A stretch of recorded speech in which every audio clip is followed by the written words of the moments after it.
Hello students, हम लोग chapter number 2 IRPW में पढ़ रहे थे। फॉर्मेशन पढ़ लिए, ठीक है। फॉर्मेशन के आगे हम लोग पढ़ना है इंसुलेटेड जॉइंट्स और पिच एक्सपेंशन जॉइंट। एसीजे और ग्लूट जॉइंट नाम सुने होंगे, तो ग्लूट जॉइंट और एसीजे के बारे में पढ़ना है।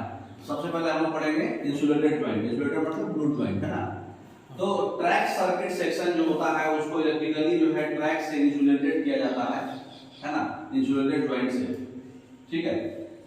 आइदर साइड मतलब दोनों साइड। तो स्टैंडर्ड इंसुलेटेड जॉइंट जो होता है, जो नॉर्मल यूज में जो है ऑर्डिनरी फिक्स्ड प्लेट्स का ही बना हुआ है, उसमें खाली एक किसी प्लेन्स में मतलब चैनल टाइप इंसुलेशन बना दिया जाता है रेल्स और फिक्स्ड प्लेट के बीच में बूसेस से या फिर फेरूल्स से फिश बोल्ट लगा दिया जाता है और इंड पोस्ट जो है रेल रिंग के बीच में इंड पोस्ट बना दिया जाता है। देखे होंगे आप ग्लूट जॉइंट का पिक्चर देखे हैं ना, जो नॉर्मल फिश प्लेट है उसके अंदर एक बूसेज है, बोल्ट में भी बूसेज है ना, तो बस वही है।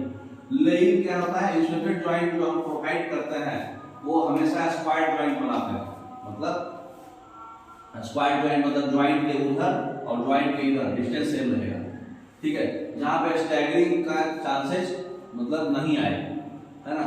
स्टैगरिंग मतलब अलग अलग हो जाता है ना जॉइंट, वो नहीं हो। मतलब यहाँ पे अगर जॉइंट है तो इतना जितना लेंथ इधर है उतना ही लेंथ इधर होना चाहिए, इसको बोलते हैं स्क्वायर, है ना। तो स्क्वायर जॉइंट्स है ये। तो डिस्टेंस जो है स्टैगर्ड जॉइंट्स में मतलब यहाँ पे जितना 3 बोल्ट इधर आता 3 बोल्ट इधर आता, तो तीनों बोल्ट का डिस्टेंस भी सेम रहेगा जॉइंट से दोनों साइड, तो उसको बोलते हैं स्क्वायर जॉइंट। ताकि इसमें क्या है, स्टैगरिंग नहीं हो। मतलब जॉइंट का जो फेलियर होता है वो स्टैगरिंग से भी होता है। स्टैगरिंग मतलब अलगाव, अलग नहीं होना।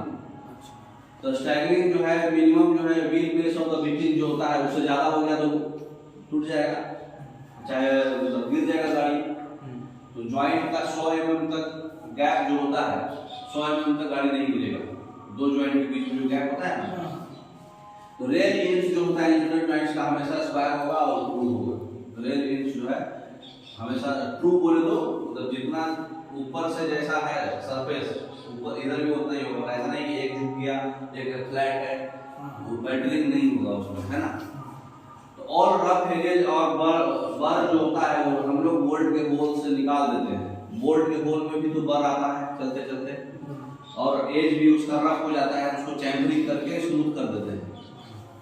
बैटर्ड एंड्स को हम राइट पुट करके, और गैप जो होता है रेल्स का हमेशा इंड पोस्ट के थिकनेस के बराबर रखते हैं। बैटर्ड एंड मतलब एक मार खा गया है चलते चलते, मतलब एक रेल जो है झुक गया जॉइंट पे, तो उसको हम लोग राइट कर देते हैं। और रेल के बीच में जो गैप है वो हमेशा इंड पोस्ट के थिकनेस के बराबर रखते हैं। इंड पोस्ट क्या होता है, जो दो जॉइंट के बीच में जो ग्लूट जॉइंट होता है ना, ग्लूट, वो उसको इंड पोस्ट बोलते हैं। पिक्चर दिखाए थे आपको पहले, तो वो इंड पोस्ट को क्लियर रखते हैं। तो इंसुलेटेड और मेंटेनेंस इंसुलेटेड जॉइंट का जो है कैसे करते हैं देखिए। ग्लूड इंसुलेटेड जॉइंट हम लोग अब यूज हो रहा है। पहले मतलब दोनों यूज होता था, फेरूल्स का और ब्रूसेस का, अब सिर्फ और सिर्फ ग्लूड हो रहा है। सर उसको ग्लूट बनाते क्यों है, लेकिन डिफरेंस अभी समझ में आ जाएगा। वो पोलैरिटी सेम इलेक्ट्रिसिटी से बचाने के लिए, उसमें स्पार्क नहीं आना। ग्लूड इंसुलेटेड जॉइंट जो है हम लोग डेवलप कर रहे हैं रेजिन एडहेसिव से। रेजिन एडहेसिव जो है मतलब जो पेड़ के छाल से जो बनता है गोंद, उससे ये मतलब जॉइंट जो होता है वे फिटिंग जो फिश प्लेट है, जो रेल्स को ग्लूड करके हाई पॉलीमर एडहेसिव को यूज करके, और बोल्ट का tensile high tensile steel bolt use करते हैं इसमें। तो जो बोल्ट होता है जो अंदर बाहर होल में जाता है वो हाई टेंसाइल बोल्ट होता है स्टील का, ठीक है। और जो फिश प्लेट है उसमें वेब में देखिए रेल का जो वेब पोर्शन है वही फिश प्लेट ग्लूड होता है, तो उसको जो है हाई पॉलीमर एडहेसिव से ग्लूड करते हैं। जो एडहेसिव यूज करते हैं चिपकाने वाला वो हाई पॉलीमर रहता है। तो फ्यूचर में ट्रैक उसके बाद एक और चीज आगे, the insulation is provided. Insulation को जो है special type of insulating side channel देते हैं, बूसेज देते हैं, और इंड पोस्ट फाइबर ग्लास का बना होता है, क्लॉथ और रोबिंग होता है। इंड पोस्ट किसको बोलते हैं, दो जॉइंट के बीच वाला जो रहता है ना, ग्लू डाल के, हाँ ग्लू डाल के जो रहता है वो लिक्विड रहता है, होते होते वो हार्ड हो जाता है। तो वो इंड पोस्ट जो है वो फाइबर ग्लास का बना होता है, फाइबर ग्लास क्लॉथ का, और क्लॉथ में उसमें रोबिंग किया जाता है। मतलब क्लॉथ से घुमाया जाता है और फाइबर ग्लास लगता है इन पोस्ट। पिक्चर समझ में आ रहा है? एक बार ग्लू प्लेट पे पिक्चर लगा दीजिए। ये ग्लू ज्वाइंट है, ये जो ज्वाइंट है ये इसको इन पोस्ट बोलते हैं। इन पोस्ट ये दिखा ना, ये इन पोस्ट है, ये फाइबर ग्लास का बना होता है और क्लॉथ का रबिंग होता है इस वाले में वेब में। तो ये फाइबर ये हाई पॉलीमर है, ये एडहेसिव हाई पॉलीमर है। ये बोल्ट पे भी इंसुलेशन है, ठीक है ना। स्टील बोल्ट है हाई टेंसाइल का। देखिए आपको इन पोस्ट का पिक्चर इसमें क्लियरिटी नहीं आ रहा है, इसमें आपको यही है, ये इन पोस्ट है, ये रेल ज्वाइंट है ना। तो ये पिक्चर आपको दिखाना जरूरी है क्योंकि आपको समझ नहीं आएगा नीचे पढ़ाएंगे तो, इसलिए पिक्चर आपको अभी ताजा दिखा दे रहा हूँ। ये है आपका इंड पोस्ट, देखिए दिखाया हुआ है इंड पोस्ट। ये आपका बोल्ट है और इसके वाशर है, पंचिंग किया रहता है वाशर में। ये रेल पीस है और ये बोल्ट आपको बताए थे हाई टेंसाइल स्टील बोल्ट रहता है और नट रहता है और ये फिश प्लेट है ना। उसी तरह से इंड पोस्ट को इसमें से निकाल के भी दिखाया है कि 6 mm का और 10 mm का इंड पोस्ट रहता है। अगर 52 kg का है तो 6 mm, 60 kg वाले का है तो 10 mm, है ना। और जो अंदर में जो बोल्ट है जो डाला हुआ है उसका जो कवर रहता है ये बूसेज या इससे कवर होता है, ठीक है। और लाइनर भी इंसुलेटेड रहता है। ये बोल्ट है, देखिए हाई टेंसाइल बोल्ट और नट ऐसा रहता है उसके अंदर। और ये वाशर किया रहता है, उसका पंचिंग किया रहता है। देखिए आपको दिखाए हुए पंचिंग जो ये वाशर जो है 4 mm का रहता है। बोल्ट के बाद वाशर भी रहता है ना। तो ये फिगर में आपको बेसिक समझ में आ गया होगा। अब देखिए उसका अंदर खोल के दिखाते हैं क्या क्या मटेरियल रहता है। ये देखिए ये ग्लू ज्वाइंट को 1 2 3 4 दिख रहा। तो सबसे बाहर वाला तो फिश प्लेट है जो बनता है। अब ये देखिए आपका क्या है, बोल्ट्स है, वाशर है 4 mm का। ये जो मटेरियल होता है पॉली उरेथेन से बना रहता है। ये इंड पोस्ट ये था ना यहाँ सेंटर वाला सेरेमिक का ये बेड है, सेरेमिक इंड पोस्ट होता है या फिर पॉली उरेथेन से बना होता है ना। तो सेरेमिक होता है जिसका मॉडुलस हाई मॉडुलस होता है, ठीक है। अब ये जो है फिश प्लेट है। फिश प्लेट के बाद देखिए ये जो मेन जो ग्लूड है ये पीला वाला है, बाकी ये दोनों जो है उसको कवर किया है ग्लूड को, ठीक है। तो पीला वाला जो है एडहेसिव है सेरामिक का हाईली, है ना।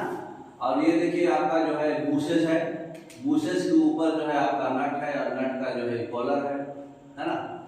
और यही जो है जो कवर है यही ग्लू किया हुआ है। मेन माल ये पीला वाला है इंसुलेशन। तो मेन इंसुलेशन पीला वाला है, जो लाल कलर का है ये ग्लू लेयर अंदर और बाहर दोनों तरफ से ग्लू किया है ताकि इंसुलेशन ट्रैक से मतलब कांटेक्ट में नहीं है, ठीक है ना। तो ये आपका ग्लू ज्वाइंट होता है 6 mm और 10 mm का थिकनेस होता है इंड पोस्ट का। अब आ जाइए क्लास पे, अब आपको समझ में आएगा।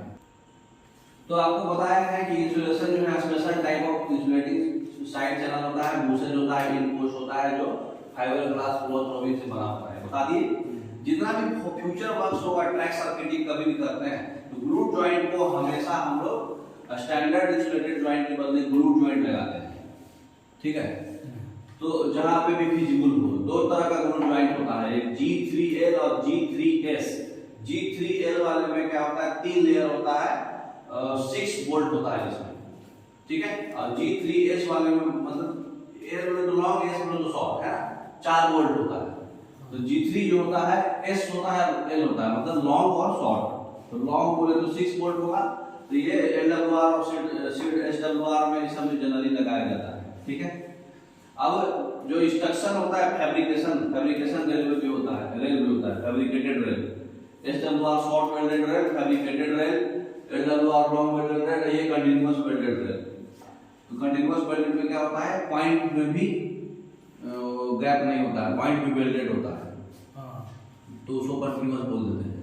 अच्छा। तो इंस्ट्रक्शन जो होता है फैब्रिकेशंस का, इंस्टॉलेशन और मेंटेनेंस ग्लूड इंसुलेटेड ज्वाइंट जो होता है वो मैनुअल में ग्लूड इंसुलेटेड रेल ज्वाइंट के मैनुअल में दिया हुआ है। फैब्रिकेशंस कैसे करते हैं, ग्लू ज्वाइंट का मार्किंग कैसे करते हैं, मतलब जो ग्लू ज्वाइंट का नंबर का डिटेल देते हैं उसमें बताते हैं उसका मंथ और ईयर ऑफ मैन्युफैक्चर, है ना। और मैन्युफैक्चरर जो भी है उसका कोड रहता है अपना, जैसे सेल का SAIL है ना। तो उसमें गेज और नॉन गेज फेस साइड में रेल के हेड पर लिखा रहता है, ठीक है।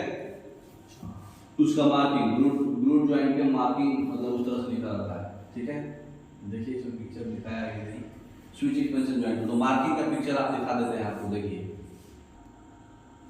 देखिए ग्लूट ज्वाइंट का जो मार्किंग होता है, ये ग्लूट ज्वाइंट है आपका, ये ग्लूट ज्वाइंट के ये साइड और ये साइड मार्किंग रहता है, पॉजिटिव पोलरिटी और नेगेटिव पोलरिटी का लिखा रहता है। गेज फेस इस पर जिस पे गाड़ी चलता है वो नहीं, ये वाले पर टॉप में लिखा रहता है, फ्लैंज में ही नेगेटिव साइड पॉजिटिव साइड दोनों उसका पूरा डिटेल्स, तो month and year of manufacturing और नंबरिंग इसका केवां नंबर है मतलब इस यार्ड में, और उसका डिटेल्स लिखा रहता है, ठीक है। वहीं पे लोग चेक करने के लिए है पोलरिटी का, इसका कितना रेजिस्टेंस है ना, 25 रेजिस्टेंस इसमें दिखा रहा है। इंसुलेशन का टेस्टिंग होता है। तो इतना आपके लिए काफ़ी है, समझ में आ गया होगा। अच्छे से पढ़िएगा तो समझ में आ जाएगा और बढ़िया से घर पे जाके पढ़िए। Okay, thank you.